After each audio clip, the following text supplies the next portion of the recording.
Assalamualaikum warahmatullahi wabarakatuh. Perkenalkan, nama saya Mariani, Prodi Agroteknologi PSDKU Gayo Luas dengan NPM 1905-1500-127. Baiklah, saya membuat video ini untuk memenuhi tugas mata kuliah modifikasi iklim mikro. Di sini saya akan menjelaskan sedikit tentang perbaikan kualitas fisik tanah menggunakan mulsa jerami padi dan pengaruhnya terhadap produksi kacang tanah. Pendahuluan, peningkatan produksi pangan untuk mendukung ketahanan pangan memerlukan lahan dengan produktivitas tinggi. Menurut Las dan Mulyani tahun 2008, dari 1.188,2 juta hektar luas dataran tinggi Indonesia, 94,7 juta hektar merupakan lahan yang sesuai untuk perkembangan pertanian, baik berupa lahan basah maupun lahan kering. Lahan kering yang sesuai untuk pengembangan pertanian tanaman semusim adalah 25,1 juta hektar dan hanya 7,8 juta hektar tersedia. Luas lahan tersebut akan semakin berkurang akibat persaingan penggunaan berbagai sektor. Di samping itu, pemanfaatan lahan yang tidak memperhatikan aspek konservasi tanah dan air dan mempercepat degradasi lahan yang selanjutnya mengancam ketersediaan salah satu tanaman semusim yang ditanam di lahan kering.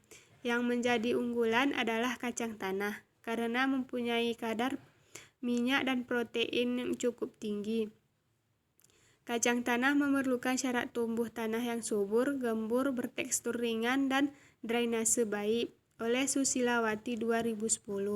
Hasil penelitian Mate Hera 2009 menunjukkan bahwa produksi polong kacang tanah meningkat oleh perbaikan struktur tanah, penurunan nilai bobot isi, dan ketahanan penetrasi tanah akibat pemberian mulsa di permukaan tanah. Di sini saya akan menjelaskan hasil produktivitas kacang tanah yang memakai mulsa jerami padi. Adapun bahan dan metodenya, waktu dan lokasi penelitian. Penelitian ini dilaksanakan selama 1 musim tanam. Penelitian di lapangan dilaksanakan di Kebun Percobaan Cikabayan, Institut Pertanian Bogor, Darmaga Bogor. Analisis sifat fisik dan kimia tanah dilakukan di Laboratorium Fisika dan Konservasi Tanah dan Laboratorium Pengembangan Sumber Daya Fisik Lahan, Departemen Ilmu Tanah dan Sumber Daya Lahan, Fakultas Pertanian, Institut Pertanian Bogor. Metode penelitiannya, percobaan disusun dalam rancangan acak lengkap yang terdiri dari 4 perlakuan dan diulang sebanyak 3 kali sehingga terdapat 12 satuan percobaan. Hasil dan pembahasan. Pengaruh pemberian mulsa terhadap sifat-sifat fisik tanah. Yang pertama, bobot isi dan ruang pori total tanah. Jangka waktu pemberian mulsa yang relatif singkat, 3 bulan umur kacang tanah. Perbedaan dosis mulsa yang diberikan belum mampu menciptakan perbedaan secara nyata. Agregat-agregat tanah maupun ruang-ruang pori diantaranya yang berbentuk. Menurut Sinukaban 2007, mulsa dapat berpengaruh secara nyata terhadap bobot isi tanah apabila diterapkan pada lahan lebih dari 1 musim tanam. Walaupun antar dosis pemberian mulsa tidak menunjukkan perbedaan yang nyata terhadap bobot isi maupun ruang pori tanah, tetapi ada kecenderungan penurunan bobot isi maupun peningkatan ruang pori total tanah dengan semakin banyaknya dosis mulsa. Pemberian mulsa hingga 2,76 hektar per tahun sehingga 2,76 ton per hektar telah meningkatkan jumlah pori tanah sebesar 1,02% terhadap tanpa pemberian mulsa. Dapat kita lihat tabel di bawah pengaruh pemberian mulsa terhadap bobot isi dan ruang pori total tanah. Yang kedua, kapasitas retensi air tanah dan distribusi pori tanah. Peningkatan dosis mulsa cenderung menurunkan retensi air pada potensial matrik rendah pH 1, 2, dan 2,54. Tetapi untuk menunjukkan perbedaan pada potensial matriks tinggi, P2, pH 4,2. Retensi air dan potensial matriks rendah lebih berpengaruh oleh kondisi struktur tanah, sementara pada potensial matriks lebih tinggi dan lebih dipengaruhi oleh kondisi tekstur tanah.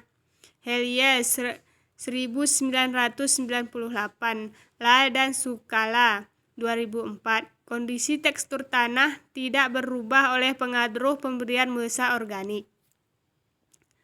Pengaruh pemberian mulsa terhadap proses agresi tanah yang selanjutnya mempengaruhi distribusi pori tanah. Dapat dilihat dengan menentukan jumlah pori drainase dan pori air tersedia. Dapat dilihat pada tabel kedua. Yang ketiga yaitu laju infiltrasi tanah. Laju infiltrasi tanah yang dipengaruhi oleh mulsa organik adalah laju infiltrasi minimum atau kapasitas infiltrasi. Data pada tabel ketiga menunjukkan bahwa pemberian mulsa nyata menaikkan kapasitas infiltrasi tanah. Pemberian mulsa 2,76 ton per hektar atau M3 memberikan pengaruh yang lebih besar terhadap kapasitas infiltrasi tanah dibandingkan dengan dosis mulsa yang lebih rendah. Pemberian mulsa pada kacang tanah mengurangi proses deckman atau penghancuran agregat tanah akibat energi butiran air hujan yang jatuh ke permukaan tanah. Adanya mulsa yang bertebar di permukaan tanah menghambat butir-butir hujan yang jatuh sehingga energi tumbukannya menjadi nol. Oleh karena itu, air yang masuk ke dalam tanah hanya berupa aliran-aliran halus. Depresi agregat tanah yang dapat dikurangi hingga proses penutupan pori tanah oleh partikel-partikel halus di permukaan tanah dapat dikurangi. Tanah tidak diberi mulsa mempunyai kemampuan meresapkan atau menginfiltrasikan air lebih lambat daripada tanah yang diberi mulsa. Pada lahan pori-pori makro di permukaan tanah dapat tertutup oleh butiran-butiran halus yang berbentuk akibat dispersi agregat tanah ketika terjadi tumpukan butir hujan atau penggendapan air hujan, sehingga laju masuknya air ke dalam tanah menjadi berkurang. Pada tanah yang diberi mulsa, air hujan yang jatuh tidak langsung menyentuh permukaan tanah dan akan langsung masuk ke dalam tanah, sehingga tidak terjadi dispersi agregat tanah. Dapat kita lihat dari tabel di bawah ini, angka yang diikuti oleh huruf yang sama ke kolom yang sama menunjukkan tidak ada perbedaan yang nyata pada taraf 5% menurut uji MDRT. Yang selanjutnya, pengaruh mulsa terhadap pertumbuhan dan produksi kacang tanah. Yang pertama, jumlah daun dan tinggi tanaman. Jumlah daun kacang tanah dan pada penelitian ini menunjukkan bahwa semakin tinggi pemberian mulsa menyebabkan jumlah daun per rumpu makin banyak. Dapat dilihat pada gambar yang ke-1. Demikian juga tinggi tanaman di lapangan menunjukkan bahwa pemberian mulsa jerami dapat meningkatkan tinggi tanaman. Tanaman dalam tumbuhannya dipengaruhi oleh beberapa faktor, antara lain sifat genetis, kondisi lingkungan termasuk tanah dan iklim. Dapat kita lihat di tabel di samping kondisi atau jumlah kacang tanah pada minggu kedua, keempat, keenam, dan ke-10.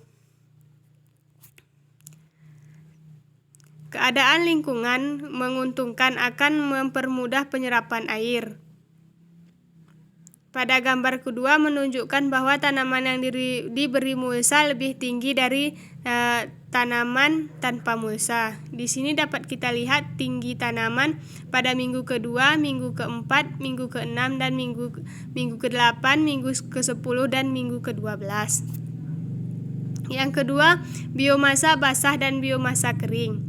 Hasil hitungan biomasa basah dan kering berdasarkan 5 tanaman, contoh disajikan pada tabel 5, memberikan hasil pada lahan pertanian dapat mengurangi laju evaporasi sehingga air lebih tersedia bagi tanaman, dan pertumbuhan tanaman menjadi optimal.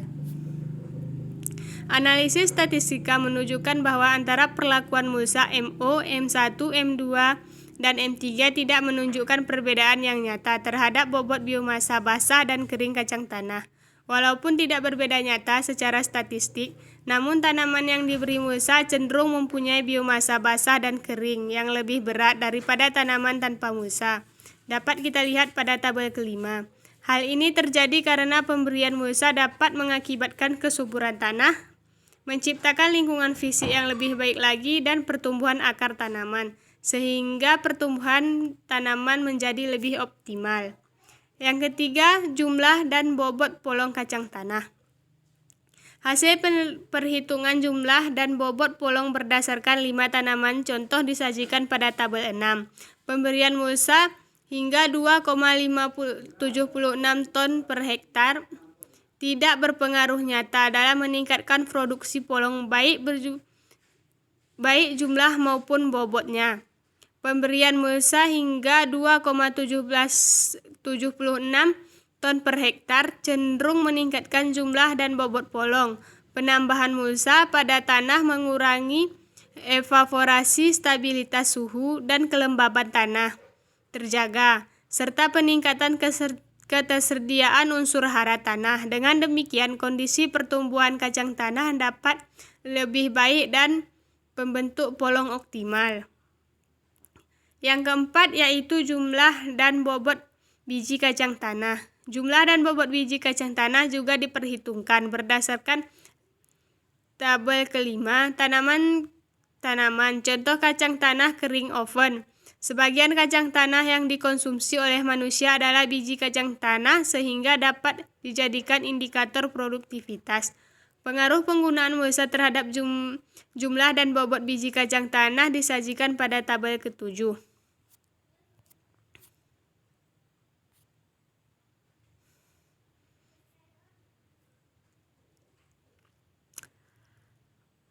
Pemberian mulsa dapat terjaga kelembapan tanah sehingga konsumsi air tanah untuk membentuk tiap satuan berat biji kacang tanah dapat lebih efisien. Menunjukkan uji statistik, pemberian mulsa MO, M1, M2, dan M3 tidak nyata meningkatkan jumlah dan bobot biji kacang tanah. Namun tanaman yang diberikan mulsa mempunyai jumlah dan bobot kering biji yang lebih tinggi dibandingkan dengan tanaman yang tidak diberi mulsa. Pemberian mulsa dengan dosis 2,76 ton per hektar dapat meningkatkan produksi biji kacang tanah 25% dibanding tanpa mulsa.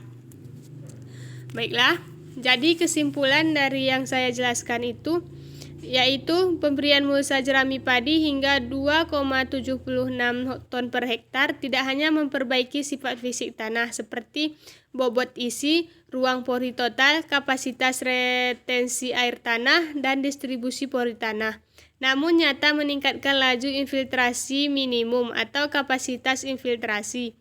Ada kecenderungan mulsa dapat memperbaiki sifat-sifat fisik tanah tersebut. Laju infiltrasi minimum tanah meningkat dengan pemberian mulsa. Pemberian mulsa juga tidak berpengaruh nyata meningkatkan produksi, walaupun cenderung menghasilkan pertumbuhan dan produksi yang lebih baik dibandingkan dengan yang tidak diberi mulsa. Jadi, di sini sarannya adalah perlu dilakukan penelitian lebih lanjut dengan menggunakan dosis mulsa yang lebih tinggi, jenis tanaman yang berbeda, dan pemberian mulsa lebih dari satu musim tanaman hingga dapat terlihat pengaruh terhadap sifat-sifat fisik tanah, produksivitas tanah. Dengan demikian, pertanian konservasi yang berpihak pada kelestarian lingkungan dan pertanian berkelanjutan atau sustainable agriculture dapat terwujud. Mungkin ini saja dapat saya sampaikan, lebih dan kurang saya mohon maaf. Saya akhiri, wabillahi taufiq wal hidayah. Wassalamualaikum warahmatullahi wabarakatuh.